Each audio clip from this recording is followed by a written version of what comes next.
Eu sou a Dé Casagrande. Meu nome é Iron. Meu nome é Give. Eu sou a Gabriela. Todesca. Meu nome é Alaska. Eu sou a Letícia. Vandrigo. Você já teve que esconder sua sexualidade por medo?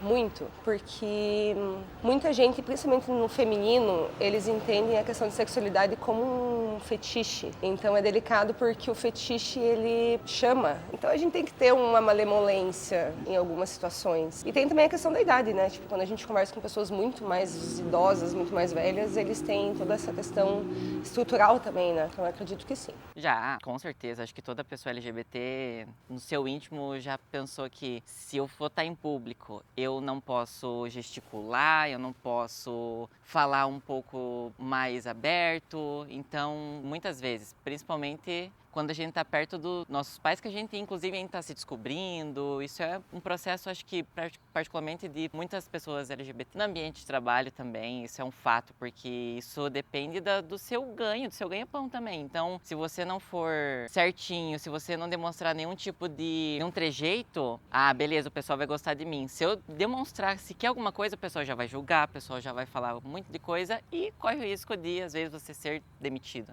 Acredito que quando antes de eu me assumir, quando eu era mais jovenzinho, por medo, também, até hoje, em alguns ambientes, a gente acaba tentando ficar o mais discreto possível, assim, digamos, porque alguns ambientes ainda é complicado. Sim, acho que com a LGBT que você perguntar vai dizer que sim, não é uma coisa muito incomum de acontecer. A gente esconde principalmente nos ambientes acadêmicos, profissionais, quando a gente tem medo da opinião ser mudada em relação a gente por conta da nossa sexualidade. Então eu tô fazendo algum trabalho, eu tô me comunicando com algum professor, com algum profissional da área que eu quero seguir. E se por acaso essa pessoa descobrir qual é a minha sexualidade, eu vou ouvir comentários. A ideia que essa pessoa tem sobre mim vai ser diferente do que era a ideia original. Além dos ambientes que a gente convive, na grande maioria dos casos, a gente ouve comentários pejorativos, comentários preconceituosos. Então, sim, a gente esconde a sexualidade para evitar ser alvo de preconceito. Já, muitas vezes.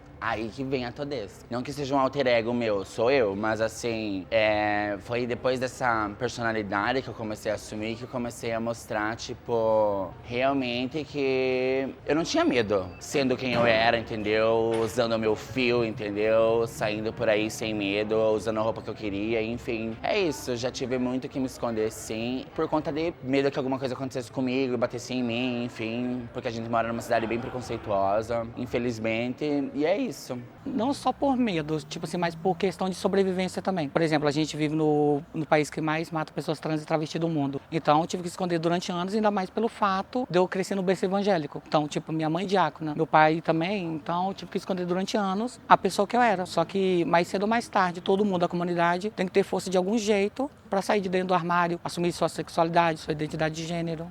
Sim, por muito tempo. É muito difícil hoje em dia você demonstrar isso para as pessoas, né? Eu acho que tudo fica muito mais difícil a partir do momento que você mostra quem você é de verdade. É muito difícil ser aceito. Tipo, e infelizmente ainda é uma coisa que acontece muito. Querendo ou não, isso priva a gente de muita coisa. Então, sim, muitas vezes. Já tive bastante. A gente começa escondendo da família no início, com medo da reação. Depois eu tive que esconder isso começando a minha carreira no trabalho, que é muito difícil, porque a gente tem trejeitos, a gente tem formas de gesticular, tem gírias, formas de falar. Você nunca sabe como isso vai ser visto por quem está à sua volta, pelo seu chefe, que pode ter aquele preconceito já enraizado, tem jeito de homem, se comporta como homem, ou pior ainda, se comporta como gente, como se a gente não fosse par. Então, sim, eu tive que esconder muito isso, principalmente quando eu hoje sou professor também, eu leciono, então eu também tive que esconder um pouco disso em sala de aula. Como será que os pais vão reagir? Então, sim, basicamente 24 horas por dia há 10 anos atrás. Hoje eu já não me preocupo mais com isso.